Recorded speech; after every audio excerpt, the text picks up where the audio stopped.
I was really excited to talk to you because you've got like music coming out very soon, and the podcast is not going to come out for a while. But I thought we could start by chatting a little bit about the album, because some people will know it and it'll like to go back and have a listen. Yeah. And then we can sort of like dive into a bit more of like your whole journey, if that's cool. Absolutely. What's like the most exciting bit for you about putting out a live album rather than a studio performance? Well, actually, this year I'm putting out one of each. So cool. Yeah, so I've got this live album that is captured over 3 nights at the Jazz Lab last year, and then later in the year I have my studio album.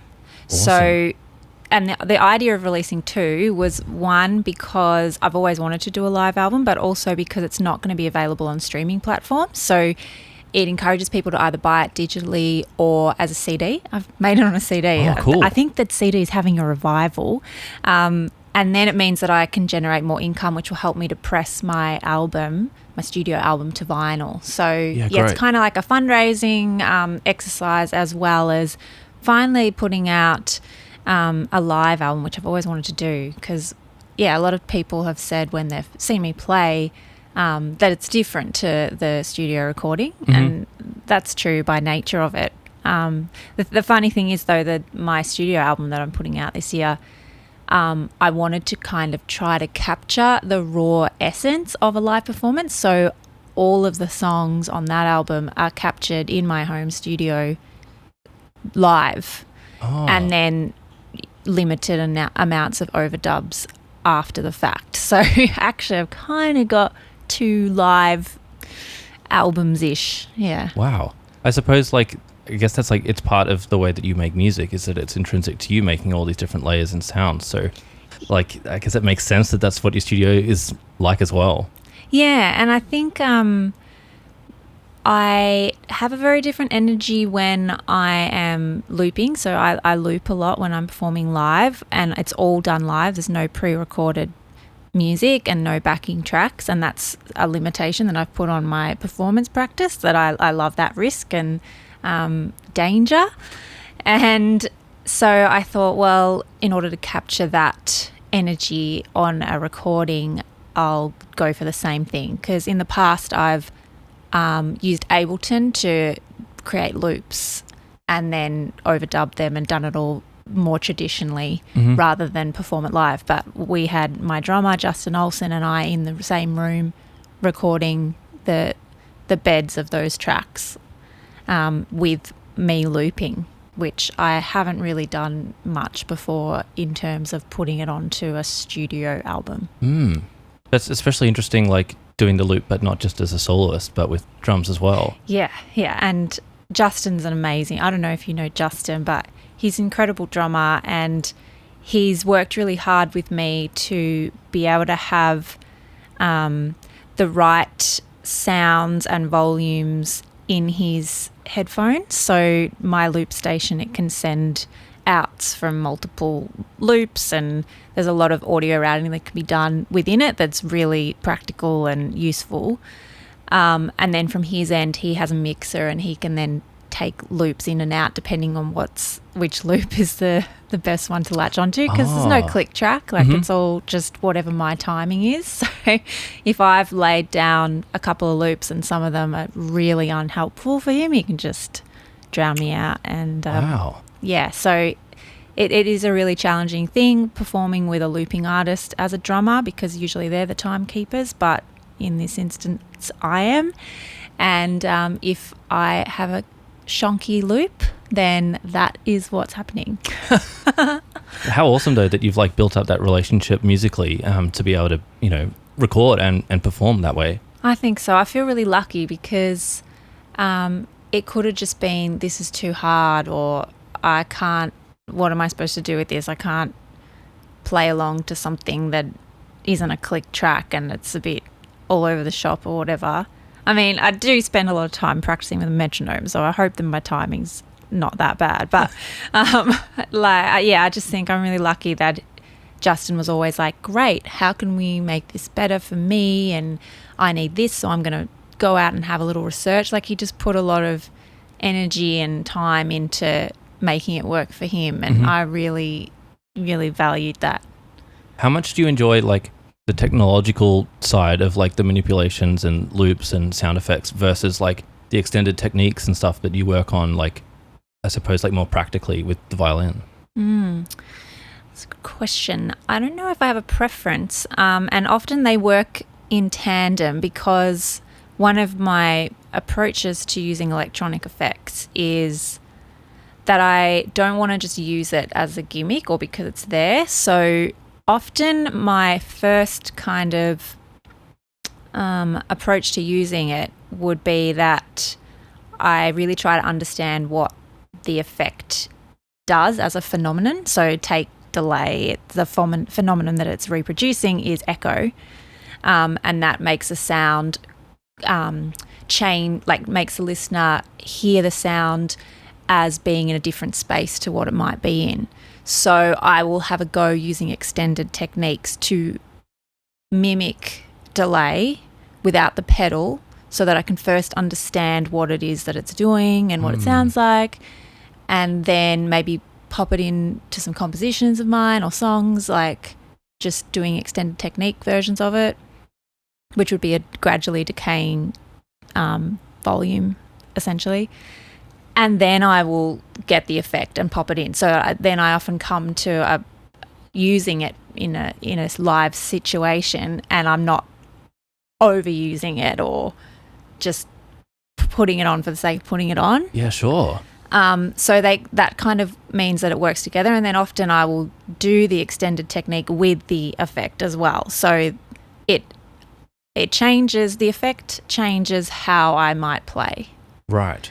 And I think that's really, I think that comes from a lot of my classical training as well. That classical training, there's so much nuance to it, and specifically in using the bow, there's just so many different articulations, and I remember just my teachers labouring over that stuff. So then when it comes to using effect, I mean, I don't use a lot of that classical technique in contemporary violin playing, but I do approach it in the same way. Like there's so many ways that I could play using this effect.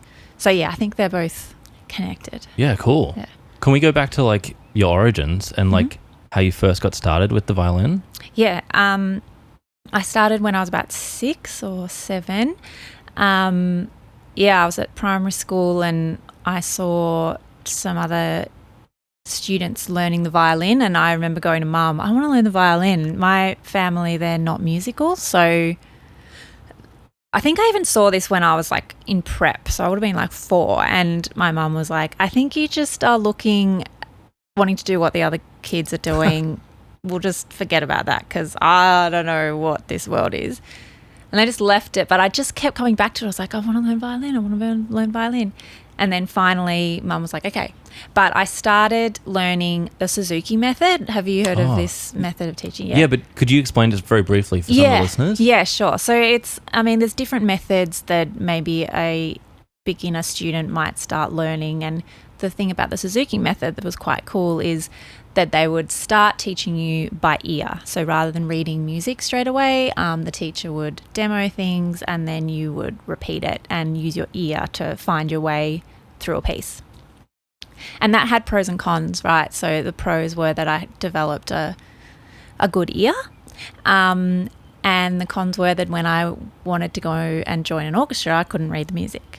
So gradually I started having to learn music because I was getting in orchestras and that skill developed. But I'm just so grateful that I had the highly developed ear, because at the same time, my mum, she's done a lot of different things in art. So she's painted and done sculpture, and she's written plays.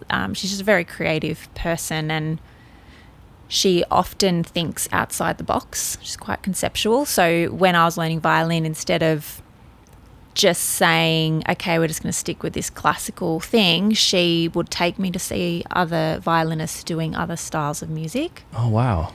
And one of my first memories of music that I really loved, and we all went as a family, we went to the Geelong Celtic Festival, and there was this duo featuring Martin Hayes, who's an Irish violinist, and Dennis Cahill, who's an American guitarist. But the two of them together were like, it was just heavenly, the music they created. And a lot of like Irish purists would have said that they went off script a bit too much, but I remember being in it, it was just like so groovy and like everyone's feet were tapping and it was beautiful, it was so beautiful. So I really got into Irish folk music, and Mum would go looking for teachers and find them, and then I'd go and learn from them, and I would learn a lot of that by ear, which was really great as well. And that really got my should I keep going? Yeah, okay, cool. That really got my fast playing up, because there's a lot of really like fast reels and fast jigs, and I got really into that, and so I could play quite fast and also quite rhythmic. So because a lot of it is like very metered, and in classical music there's not that much training in rhythm because you have to play a little bit more rubato and ebb and flow. And then another part of my like learning came along when Mum said, hey, there's this jazz violinist, his name's Stéphane Grappelli, and he's a French jazz violinist. And I loved his playing. He was do you know Stéphane Grappelli? No. He's like played with Django Reinhardt. Oh, wow. So back in the day, and would play a lot of manouche jazz hot club music. Yeah, and right. so I got really into that, and again would learn it by ear, and so it really started to find that I was quite interested in jazz. And this was all happening throughout probably high school by this point, and then I was in an ensemble at school, and the director of this ensemble transcribed the music of Astor Piazzolla, who is an Argentinian composer. And his music really kind of brought all of this stuff together, because he was like a bandoneon player, right? So then he'd have strings in it and piano, and they would all hit and tap their instruments and play them very unconventionally. And a lot of it would be notated, beautiful music with big sections of improvisation. Right. And this is what I wanted to do. I knew that I didn't want to just play the music that was on the page. I wanted to be able to improvise. And I wanted to write my own music. So it was really that era of learning Astor Piazzolla music that opened my mind to that. So that's kind of a little, where all my little puzzle pieces came from. Wow, what a journey. Yeah, it was really awesome, because I think of my style of playing now, and it has all of those parts in my playing, and that's why I think I've developed the language that I have. It really stands out to me, like how diverse your like journey was. A lot of people might have done the classical program all the way until they like finished high school, and then went, oh, okay, now I'm going to explore something different, or like similarly just jazz the whole time. But like you've tried so many different things throughout like the development of your playing when you're really young. So yeah, thanks to my mum, really, just going, what about if you thought about it this way or tried this? And yeah, otherwise it would have been very, one-sided. So I'm really thankful that was my origin, yeah. I know you did some study at the VCA, but did you like join any of these particular bands, like, you know, play the Irish fiddle for a period of time? The Irish era was when I was more in primary school. So okay. I did play with some groups, but they were more student groups. I didn't really go back to the Irish fiddle stuff anytime formally after or during the time of VCA. It was kind of more this little. It was really cool, because a lot of the violin students in primary school and the first couple of years of high school, like they were playing classical music and they weren't very into it, and I was playing classical music as well, which, you know, I had a love-hate relationship with. But then I would go after school and learn, like hang out with this one teacher who was also a dance teacher of mine, and we'd just play Irish tunes together, and it was a really fun thing about learning my instrument that was actually improving a lot of facility. But yeah, no, I didn't play in any Kayleys or anything when I was older. Mm-hmm. Yeah. It's interesting that you like mentioned like it being fun. How have you like managed to, I don't know, not become like a jaded, angry performer or something, but like keep this like funness that you like mentioned having now, like, you know, another 10 years later? Yeah. I was thinking about this the other day that as a musician, or maybe it's as an independent artist or self-managed artist, my day-to-day is putting myself out there and receiving a lot of rejection. It's part of the job, and I've kind of become so desensitized. Well, not desensitized to it, like it still hurts, but it's become this thing that is definitely, I assume it's gonna happen forevermore. And I sometimes wonder, I'm like, how do I keep going? Like, how am I not just like, this is brutal, I need to opt out? And there's obviously more of a drive and passion to perform music and have music in my life that overrides the negative elements of the job. And I think it's the same thing with becoming jaded, that there's just still so much love for it, and there's still so many things that I'm curious to explore, collaborations to be had, people to meet, that I think that while that the scales are in that favour, the jaded vibe hasn't come yet. Won't come. Let's go with that. Yeah. Yet. If we go into like your world at the VCA, how many other violinists were, you know, doing the course with you? Well, actually, when I was there, in the year above me, there were 2 jazz violinists in the course at that time, and one of them I had been getting some just little jams and lessons from while I was still in high school. And then he dropped out because he went and decided he was more interested in improvisation in Baroque music, which was really cool. And he travelled to Amsterdam and France and is doing great things there. So then there was just the one violinist. But it was actually like quite a hubbub of jazz violinists at the time that I was there. In my year, there were no other violinists. But yeah, I definitely knew that I wasn't alone. That being said, my jazz violin teacher that I had at VCA suddenly became too busy to teach me after the first semester, so I didn't have a jazz violin teacher for the rest of my time while at the VCA. So instead of getting lessons from a violinist, I would get lessons from other instrumentalists, which was very interesting actually. And I suppose, like, in a sense, when you're learning jazz and improvisation, you kind of have to go in with this thing of you should know how to play your instrument because you've got to learn all this other stuff that you can learn from any instrumentalist.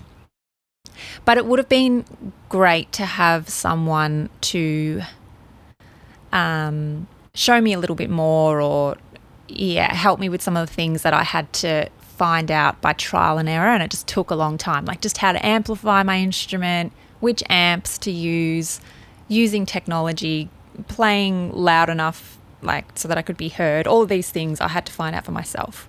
And there's some positive takeaways from that I learned how to research and find answers to things, and in a way walked my own path, which a lot of instrumentalists, they don't have that luxury because there's a lot of instrumentalists that have come before them, and so you probably get stuck in comparisons and all that, and I didn't really have that. But then also it meant that it just took me longer to sort everything out. I guess, yeah, it's interesting that like, is it good to have it all given to you, or like, yeah, the benefits, but also pain and time spent like having to try and find stuff out yourself. When did you discover like the loop pedal and like, you know, really add that to your, you know, like skill set, I suppose? Yeah, so the day I played on my first loop pedal, I for about 20 years, so in year 9, I got my first semi-acoustic violin, and my mum had saved up for a year to buy this for me, and she surprised me one day, and I was like, oh my God. And it was made by this violin maker in Castlemaine.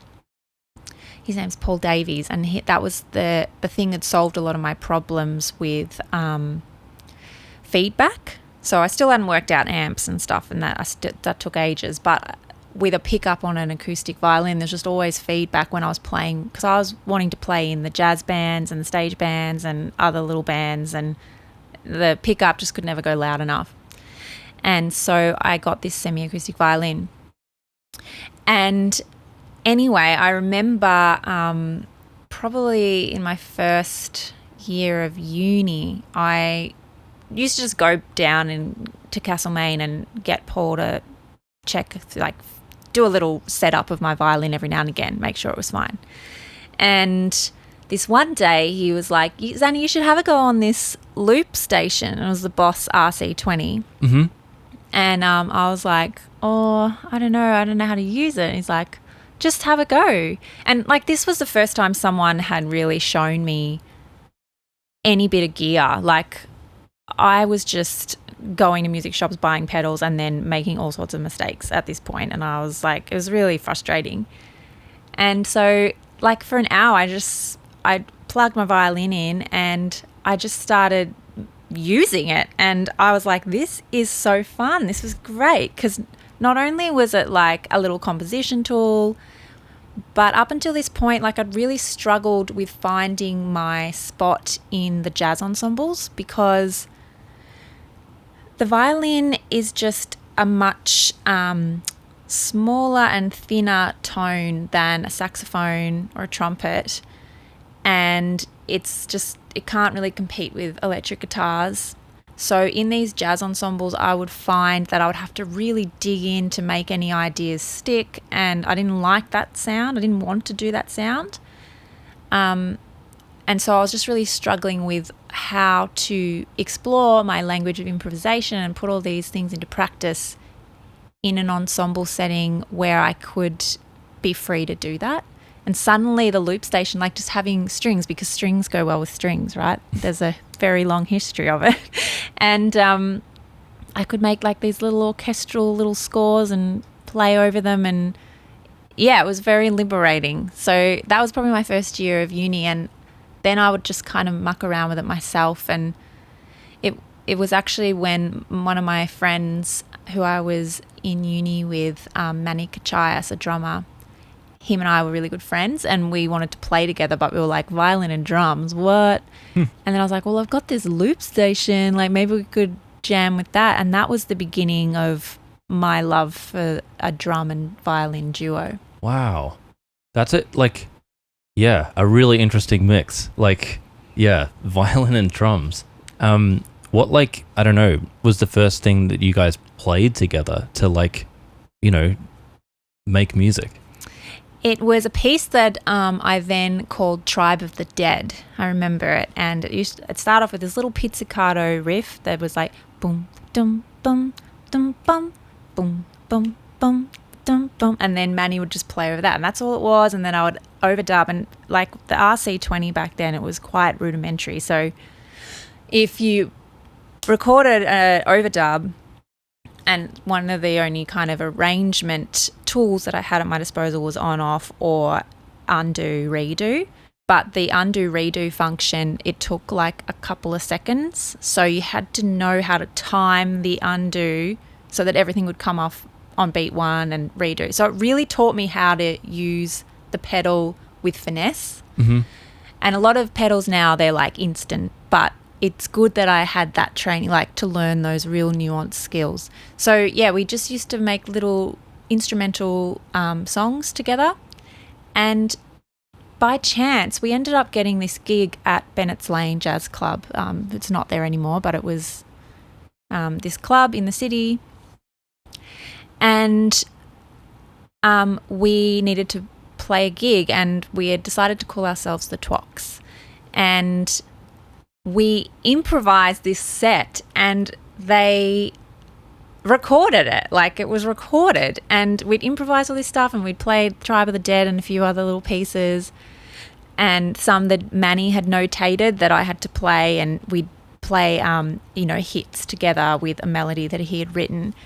And, like, I still have this recording of, like, our first gig in Venice Lane Jazz Club and lots of improvisation. It's still one of my favourite recordings. Like, I mean, not many people could say that about some of their first stuff, but I really loved it. It was a really special performance. So that was, and since then I've pretty much, like, the Twox went on for quite a few years with different drummers, and now I've even gone back to drums and violin in the last few years. I just love the freedom that I have in that instrumental lineup, and it satisfies my passion for rhythm and groove. Did you ever think about doing any of the, like, Boss Loop World Championship competitions or anything? I did one, actually. It's on YouTube. Yeah, it got heaps of hits. I did it one year, and actually there was a winner one year. I don't know if you remember Shlomo. He was one of the winners one year, and I ended up going to Edinburgh Fringe Festival with the Twox, and we performed some shows over there. And I met Shlomo, and he invited me to come up on stage, and we did a loop off. Oh, wow. That's awesome. I know, it was really cool. So, yeah, and, like, that would have been back in 2012. So, and, like, that was over YouTube. Like, it was pretty cool, the community connections that you had back then on YouTube. How have you found, like, the digital world has, like, influenced the music that you play and different opportunities that have come to you?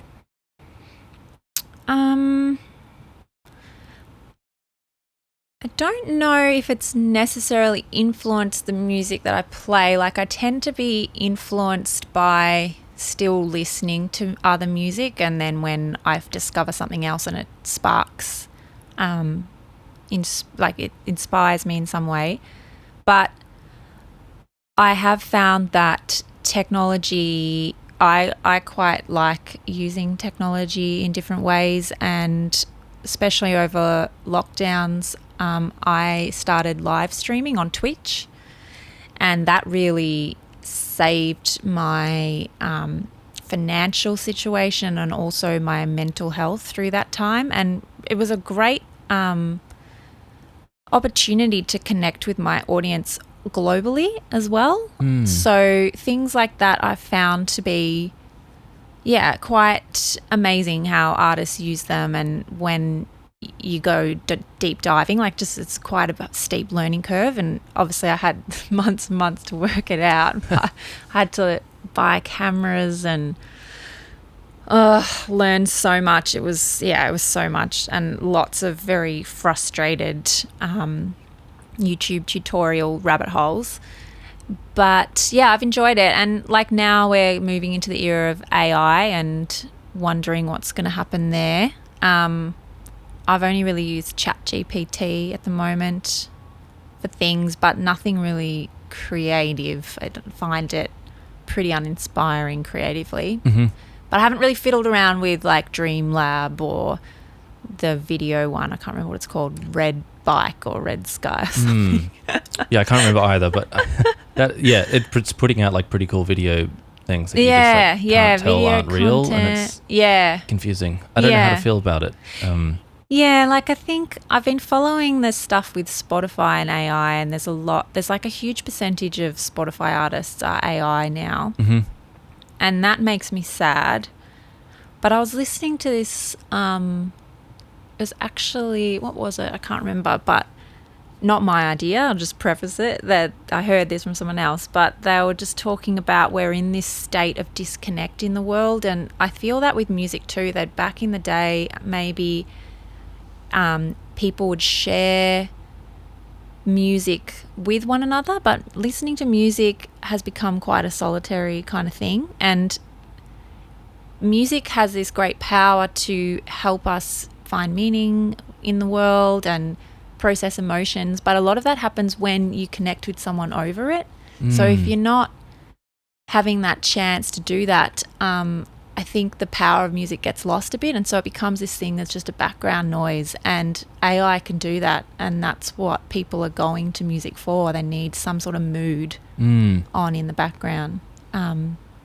Yeah, interesting. Yeah, I remember like being shocked to find out that the like, you know, generic Spotify jazz playlist or whatever, or like piano ballads or something, was like before the AI thing. It was like, oh, Spotify's paid, you know, a session musician to play the most bland piano piece that they could, just so that they weren't paying royalties to like Oliver Arnolds or Luke Howard or Nat Barch or something to like, you know, actually create music. It was just, like you say, create this mood. It's just going to go in the background. No one's really paying attention. It's just got to fill the space. Exactly. I know. It's just, I think it's money and greed, and it's a shame. You mentioned not putting out the new music on Spotify. Mm-hmm. Can you tell us a bit more about that? So it's just the live album that I'm not putting on streaming platforms for at least 12 months. That's what I've decided. Mm-hmm. Because, you know, I'm aware that if you want to be in the world, you have to be in the world, right? So, like, I still have a Spotify account. I find it very convenient when I have to learn lots of music, and I also have a radio show and I need to listen to lots of music to decide what I'm going to play. And I wish there was something better, but at this point, I still need to be present on that platform. But I thought that I don't have to always be on that platform. Like, maybe there's tiers, and this is where I thought, well, this live album, this is something that I need to generate income from, and putting it on a platform like Spotify, I'm essentially just exploiting myself when I put it up there, because I generate no money from streams. So that's my decision behind it, and the new studio album that will go up on streaming platforms as I try to, you know, pitch to playlists and all that stuff to help me reach my audience. I don't have high hopes that Spotify is the answer to helping you reach your audience, but it's a pickle.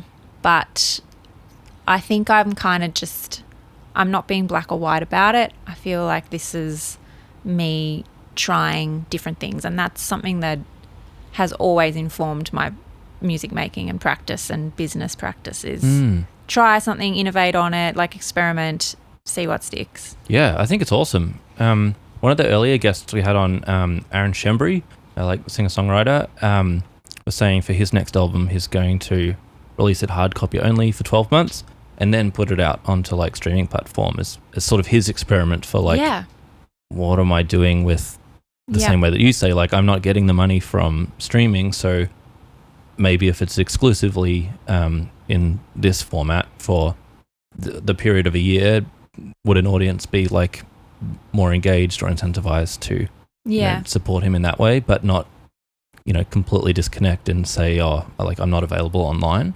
Yeah, exactly. I think you can only give it a shot. And like, I was thinking about it in more kind of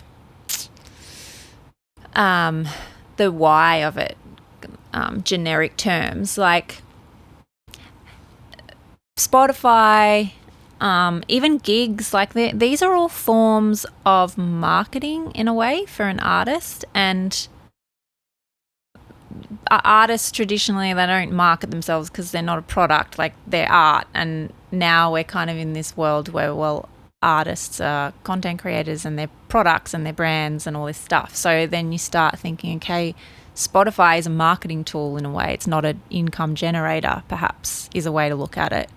But the problem is that in all other methods of marketing at the moment, on like in digital platforms, you can see your ROIs, you can look at that data, and suddenly you have ways to contact these people. Like in the last year, I've released 5 new singles because I wanted to try that experiment, like releasing music a lot across Spotify, and my audience has changed dramatically. Like, it used to be certain demographics and now it's like completely different. And it could be because of the music that I'm making at the moment. But I don't know how to contact any of these people. I don't know where they are. I don't know who they are. Like, it's just Spotify knows and I don't know. You know, like where they are in the world generically by like country and maybe age or something.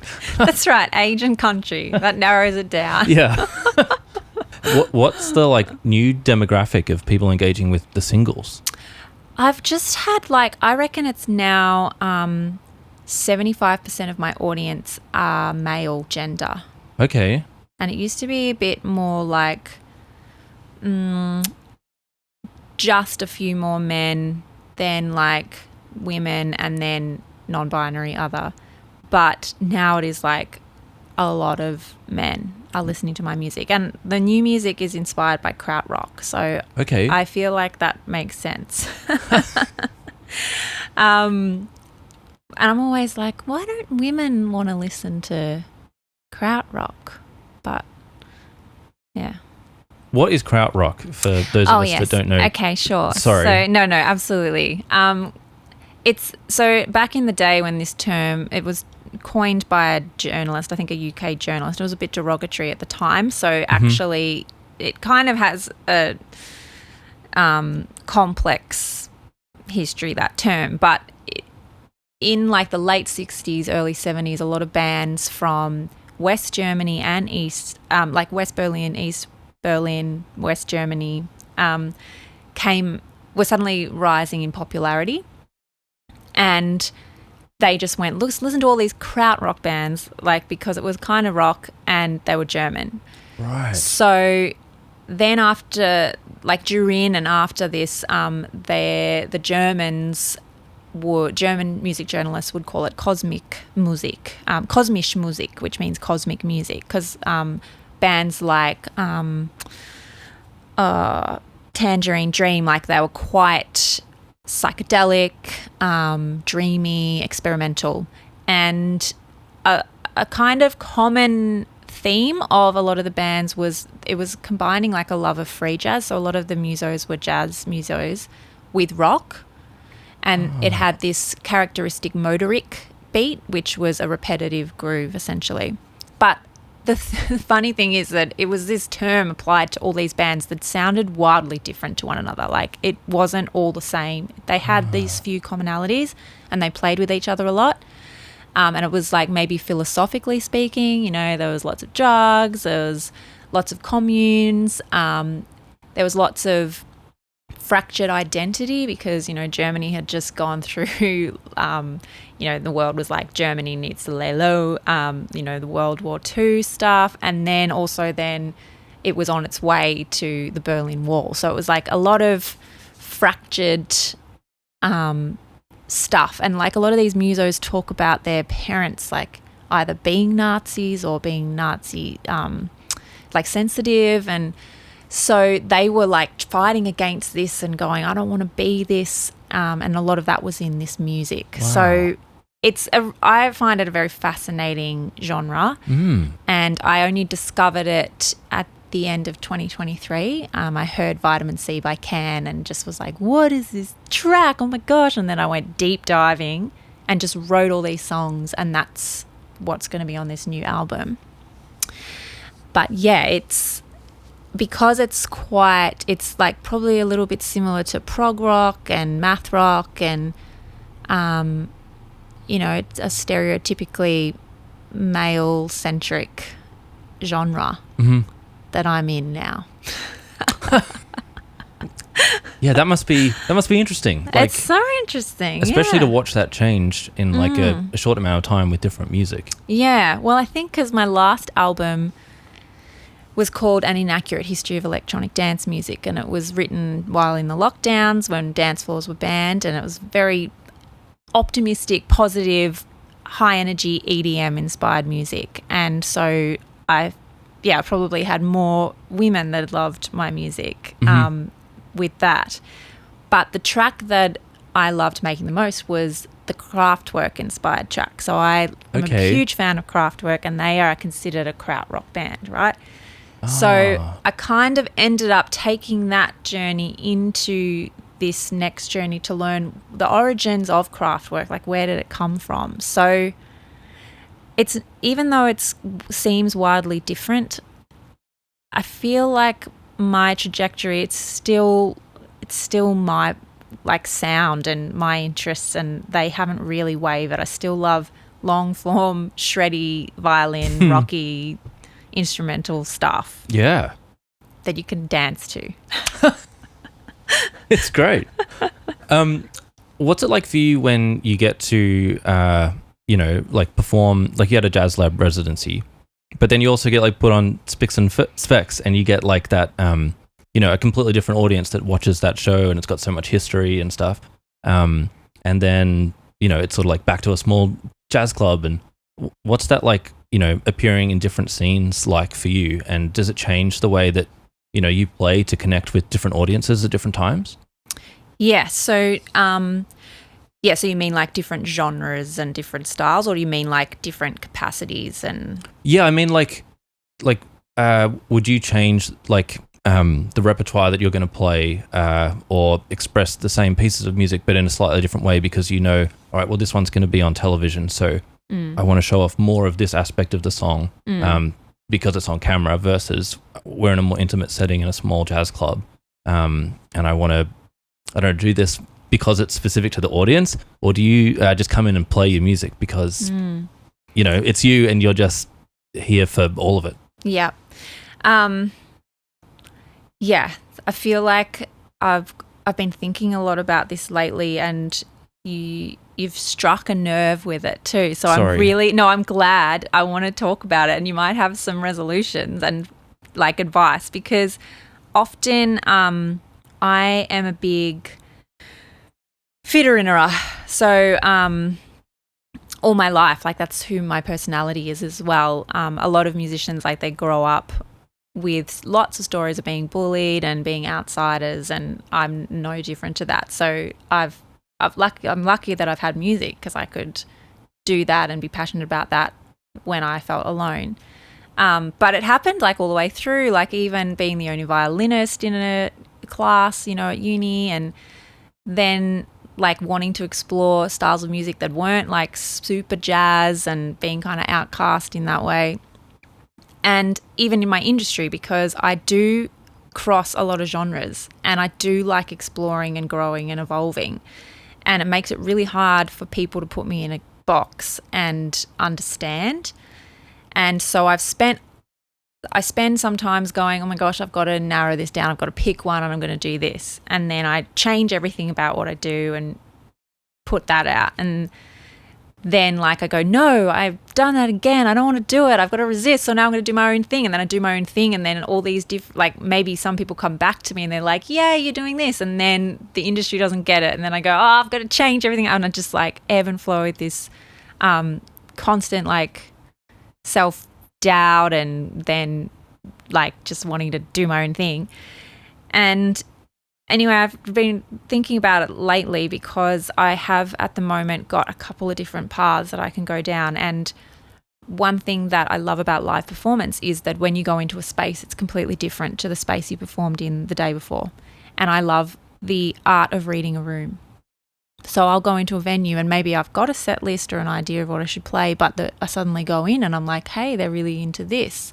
And I will change it, and I don't mind changing things. I very rarely will be like, I have to stick to this set list. I will play whatever I feel like I need to play. And I have gotten a bit better at it, because I used to be like, when I would go to play the jazz club, I'd go, I better make it more jazz. I've got to pull out all my jazz chops. So, hash them out before I go in. But now I'm a bit less worried about that. So I will go, well, I am what I am, and my audience is coming to see it. It's not like there's a jazz person there's like, what is this? So yeah, I struggle with it. I did hear this really nice thing today, that you can change and grow and evolve like a tree grows, but still have your feet firmly planted in who you are. And I think that's what I need to work on at the moment, is how do I stay strong in who I am and not have to feel like I have to change everything if I'm doing a specific performance that I feel like is quite important. Mm-hmm. You articulate really well all of your thoughts and ideas, and like especially sort of like, your thoughts on like marketing and the commercial aspects. but it's sort of like the issue you're talking about is like really at the core of like art versus commercial music. Like they can't put you in a box, so then how do they advertise and promote you properly? Or which playlist does the new album come in, because the last one was more of this genre and the new one's this, which like from a purely art perspective, it's just you and what you're making. But like in the more commercial sense of like music making, it's also like, well, if it doesn't fit into the narrow genre, if you just keep doing what the same thing is. Yeah, that's great observation. I think you've nailed it. Well, there's just so much tension there, I think. Is, yeah. So it's like, I don't know, for me it's interesting to ask you about like what you're thinking about when you do it, because I feel like everyone's on their own journey and like expresses the same struggle, but I suppose make different decisions for, I don't know, what feels right at the time, I guess. Yeah, I think so. I think that's at the end of the day, that's all you can do, and not beat yourself up about making one choice or the other, because that's part of the journey. And often when I've made a decision that later I'm like, oh, that was the wrong decision, I've learned more from that than always making the right decision anyway. And it's just like an ongoing thing, like working out who you are and what your voice is. And like I was listening to some, I thought maybe I might go down some Buddhism, spirituality like journey, and I'm atheist, but I thought maybe I should just check out what's going on over here. And the one thing that I did enjoy from listening to it was this idea that you're constantly changing your views and who you are. Like a lot of, I don't know, self-help books and stuff are like, you got to find who you are and what's your why. And I'm like, oh my gosh, like my why a year ago is maybe a little bit different. I wonder if my values change all the time. Like if I set myself up as being, this is who I am, and I'm unwavering, is that losing an opportunity to grow? But then, as I mentioned before, what about this tree metaphor? Like maybe I have to root in and be it. So I have no answers. I have more questions. We'll just have to get you to come back in like a year or two, and we'll see where, which part of the journey you're on then. Yeah. It is so hard though to like, you end up like making all your decisions based on this like potential future that you see. If this and this and this happens, I'm going to try and get to there, or looking back at all the different things. But like you're really only where you are right now, and it's hard to like, it's all, everything's variable. And like for me with this podcast, I've been like struggling with chronic illness for a few years now, and I haven't been able to work and study. So looking back, I was like, oh, like I've made a lot of music over the last 10 years, but I haven't released any of it because it was never good enough, and I was spending like way too long in like post-production trying to just make things perfect and right. And then, as time goes on, bands split up and move on and life changes, and then it's like, 10 years has gone by and I never put out any of that music. And so I was like, all right, my capacity is really low, and I've been at home isolated for a few years. Maybe I can invite some musicians over and, chat to them and catch up. And I was like, well, what if I record the chats, and then we can promote some of the music that my mates are like putting out, and it'll give me this like small project to work on. And because my capacity is low, I won't have the time to sit down and like really edit all the filler words in and out, or the ums and ahs and misspeaks and whatever. Yeah. And I'll just put it out into the world, and it'll like force me to just like be in the now and go, okay, actually had a really good chat. Yeah. And now I've like pressed publish, and we just move on. Yeah. And it's been so freeing and very like unlike me, because I'm much more of the like what's my why and where am I going to, and everything's like planned out.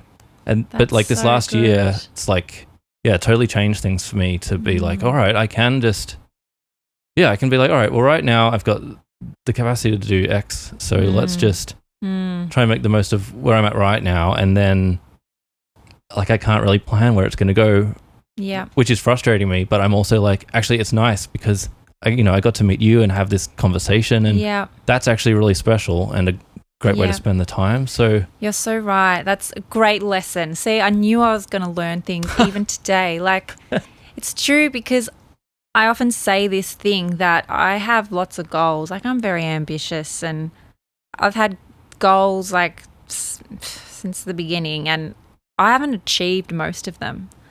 But when I write down my CV, when I'm applying for a grant, I'm like, oh, look at all this stuff that I've done. But it was not on my goal list. But they're just other things that happened. Like, I feel sometimes quite frustrated because there's so much about my career, about my life that I can't control. And control is like a thing that I seek out because of so much chaos in my life. But you just can't.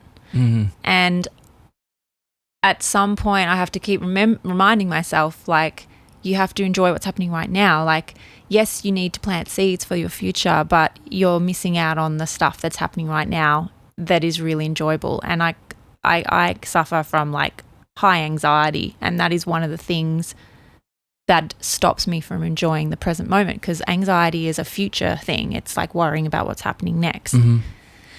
And it wasn't really until I kind of exposure therapied myself with anxiety that I began to enjoy the present moment of performing again, whereas I had been like, okay, did I perform that good enough? Who was in the audience? Where's that going to take me? Will I get somewhere that I want to go?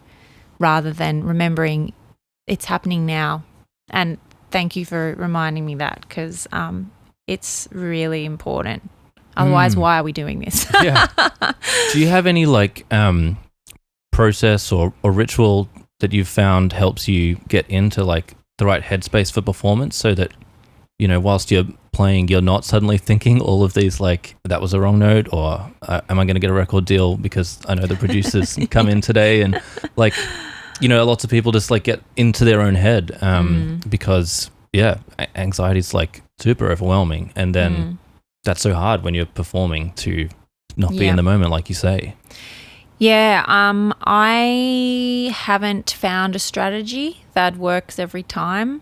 I don't have any ritual or anything, and often when I do try to manufacture rituals, it just makes me more like worried. So the things that I've found have helped is if in general I'm in a state of not feeling anxious in that general time frame, and the way that I do that is I have to feel like I can trust and depend on myself, and that's when I'm most anxious, when I suddenly think that I can't, that I'm incapable of helping myself in a bad situation. So things that help with that is just bringing a bit more independence into my life. Like, you know, I live with my husband, like trying to not always be together, going on trips by myself. And then if I'm in a good independent spot, then I will generally feel a bit less anxious. And then when I get to a performance, doing deep breathing or all that stuff just doesn't help. So I'm usually nervous before I go on stage, but then once I get on stage, if there are no technological glitches or anything, then it doesn't take long for me to get in the flow. Cool. And I just have to trust that I will get there. So I think this word trust is coming up a lot. Like, I've just got to trust myself that I've done it so many times. I know how to do this. I will do a good job, but it's so hard to remember. Or I will enjoy this, you know? Yeah. It's interesting though that like for you, it's much more like about holistic self-care, I suppose. Yeah. We've had a few people talk about like the athletic comparison for like, you know, a working musician. And I was thinking about that when I was listening to your piece, just like the little clip on Instagram of endurance. Oh, yeah. And it's like, wow, like how can you just like play like that for so long? And then like, don't you just get like insane lactic acid build up in your arms? And like, there's so much of this like, you know, peak performance element to some of the music that you make. It is. And as I get older, I feel it. And I go to see this one osteo like at least once a month, but maybe fortnightly, because of just pain. And she always is like, okay, when are you starting training, like for the next year? And we talk about it in training that I have to build up stamina. And actually the piece that Endurance was from is from a piece that I called Stamina. It was about all these things. All the music is written about having endurance, having to train, having anxiety, all the things in our body that let us down at times if we do neglect it. So it's non-negotiable for me that there's exercise every day, strength training, cardio as well, because on stage, if I'm very nervous, I hyperventilate and then I can't sing. And then my arm and my neck, and it's a very physical thing. So I have to maintain my fitness or I can't do it. And often I do musicals and they're like 8 shows a week, and that is like physically so demanding. So I need to always make sure that I've done, a couple of months of gradual increasing of load before I go into something like that. Doesn't always happen, but I try. How do you go with like the rigidity of the musical work where same show, 7-8 calls a week, just play exactly what's on the page? Yeah, I don't go very well with it. As an improviser, right? Like and also as someone who really values freedom, I don't like to be tied down to anything because it makes me feel trapped. And but the thing that I love about musicals and music in theatre is the initial stage where you're working with people from all departments of the arts, like directors and actors and then musical directors and all the tech that goes with it. And it's often like quite a, the tech side of things is very interesting to me, and lots of different instruments and fine tuning things.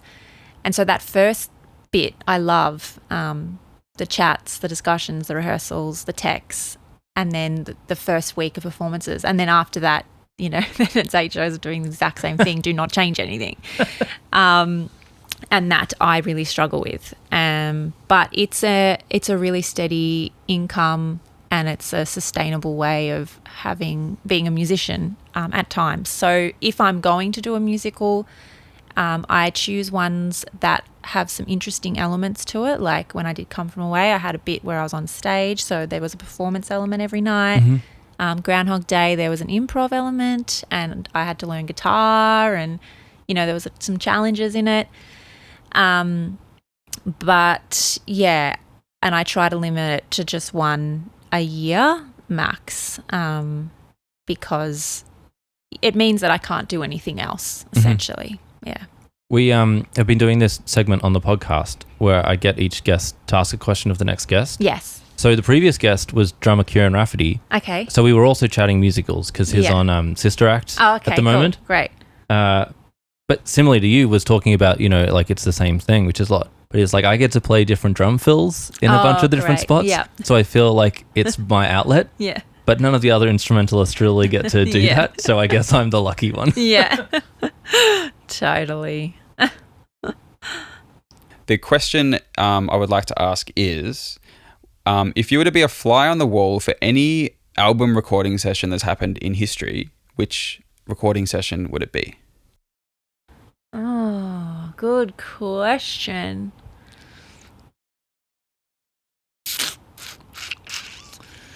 I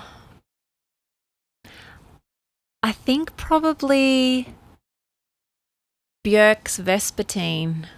Ooh. Why? Björk's always been one of my favourite artists, and that album is my favourite. And like I have lots of albums that I would love to be in there because it would sound cool, and I just want to be there for the energy and just see it all happen. But I feel like with Vespertine, there's so many elements of it. I don't know how she made that sound. I don't know what that is. Like I'd like to know how it was constructed, and it would be such a long session. Like it wouldn't have been done live, I don't think. So I would have been able to sit there with her watching for a long time. Yeah, that sounds pretty special. Yeah, and she makes all her own beats too, so I'd just love to be there like a woman, producing. It just, it would be quite inspiring. Yeah. I really love that you're like, because of the elements that you don't know. Like, it's for me, I think about like all of like the cool session guys I'd like to see play, but I'd never thought about like how did they get that? But that's actually like a really fascinating reason to be there because it's like intriguing. Yeah. I'd learn lots. What question would you like to ask our next guest? Okay. If you could choose any other career path that is artistic or creative but has nothing to do with music, what would you pick? Did you ever do much art outside of the music world? I really loved visual art and I loved dance. And then I kind of was doing dancing a lot of my life, even then going into like swing dancing and stuff. But with visual art was really sad because at both my high schools you had to choose either music or visual art. And I was obviously going to choose music, but it meant because my mum's a visual artist, my sister is an artist as well, an illustrator, and my dad was a graphic designer, so he was quite good at drawing. I think that I had a skill for quite a long time, and then I had to let it all go, and I didn't get to keep it up. And it's something that I would have loved to have kept going with. Wow, that's so difficult. Like, I know. Just sort of being forced into it like that. Yeah, I'm like, what about, can I choose maths or science? Like, yeah. Surely I don't need to do both of these. Yeah. I think the arts are more important. I suppose, like the last question I'll ask before we wrap up, what are you most excited about in the coming year or 2 years? Because this is like, audience are going to be listening late 2025, maybe like September-ish. What's coming up on the horizon that you're thinking about for the next album? I'm so excited. This is like a time capsule. Yeah. I'm so like, I wonder how everything's gone. I'll have to like, I want to chat to my past self in September and be like, it's okay. The album went great. The things that I'm excited is I have 2 overseas trips tentatively that I'm looking forward to. So I can tell you because it'll have been done by now. That I've been selected to showcase to perform at Tallinn Music Week in April. Wow. So that will have just been. Congratulations. And thank you. It's in Estonia and I've never been to Estonia. So I will be really glad to see what happens from that. And then I will have done an artist residency in Berlin exploring spatial sound. Whoa. So around September, I'm just like, I wonder how my forays into Europe, like I started that journey last year, exporting to Europe for the first time. I wonder how that's going. And I'm really excited to see if people enjoy the album and where it takes me. I think there's a lot of really exciting things this year that might help pave a little bit more of a path that I can see a bit more, not so scenic maybe. Sure. Yeah. Wow, Xani, that's awesome. Like, congrats on these things. Thank you. Thanks so much. This has been a really great chat. You're very good at it. Oh, thank you. You used like a really interesting phrase of like exporting to Europe. What did you mean by that? It's kind of a jargon that the music industry use, that one kind of thing that can set an artist apart commercially from other artists is if they've exported, if they have shown that there is a market for their music overseas. You know, there's this thing that in Australia a lot of people don't take you seriously until you've made it overseas. Yep. So if you have exported, it means it's your first time, you've been able to fund it, you've made it happen, you've made it work, and then you are ready, you're export ready to keep going back. Right. Maybe you've got all your team sorted or contacts, or you've got visas or whatever it is. Yeah, it can mean many things, but it's just a bit of jargon. All right, thanks for a small window into the music industry. No worries. It's a mysterious place. Extremely. All right, 5 quick answer questions to finish. Okay, all right. What's your favourite venue to play in Melbourne? Oh, man. Oh, it's got to be quick. I'm being slow. I'm just going to say it. I think I just love the Tote. Ah. I love it. Yeah, cool. I love the Tote. Oh, can I sneak in an extra question? Okay. Because we had Nat Barch on and we were talking about her artist in residency at the Recital Centre. Yeah. And I went and saw the performance and it was all about her, like, you know, new Dolby Atmos mixing. Yeah. So, like, you know, 5 around and in the roof, or maybe 7. I can't remember. Yeah. But I saw that you did, like, a quadraphonic performance in there. Yeah. Can you just tell us, like, a little bit about why you picked quadraphonics? Absolutely, yeah. So I started getting interested in spatial sound. I had just done my first musical direction job at Melbourne Theatre Company, and I was working with sound designer Kelly Ryle, and he's very interested in spatial sound. And so I was creating this music that we then together, and I learnt for the first time, placed in different speakers in the theatre. So we could create different moods and experiences and motion just by placing sound in different speakers, so in the front or at the back. And it started piquing my interest, and I was like, oh, I really want to explore this. And the thing is that you can go straight into this 5.1 surround sound thing, and I have dabbled in that in the past, like many, many years ago, but I wasn't quite ready to explore it all. But there was something about like reading up on like Pink Floyd's concerts in quadraphonic and these albums, that this old school approach to it that really seemed more possible, because I didn't need to have didn't need to have software, I didn't need to use a laptop. I just really rudimentarily connected my loop station to 4 speakers, and I could just set it up and have it happening. And it felt analog in a way, but it also made me loop differently, because instead of looping like everything's in a line, linear fashion, it became a bit more horizontal. So I could like do a groove like boom, boom, boom, boom, 1, 2, 3, 4. That's which each speaker it was coming from, you know. So the beat 1 would come from the left speaker, beat 2 from the right, like, and round we'd go, and it created this motion and really messed with my head, like being in the middle. So I started experimenting with that, and then I pitched it to Melbourne International Jazz Festival, and they programmed it last year. So I did my first jazz festival show, and it was this work Stamina, which had endurance in it and involved looping in quadraphonic sound. When I go and do this artist residency in Berlin, it's with 4D sound, which is, I think, 99 speakers in total. So it's way more digital, and it's going to be next level, because it's very technical and it's amazing, but if you should look it up if you're interested. But it's just the things you can do, like you can move through space, and the speakers make that possible. But I liked quadraphonic because it was just a bit more old school, and it's one of the reasons why I've stuck with electric guitar pedals, stomp boxes, instead of using Ableton Live. I use that for recording, but not on stage. I like the lo-fi glitchiness of stomp boxes. So quadraphonic was why I chose. Yeah, it's lo-fi in nature. Yeah, cool. Oh, thanks for that little side quest. That's all right. What would be your dream venue to play?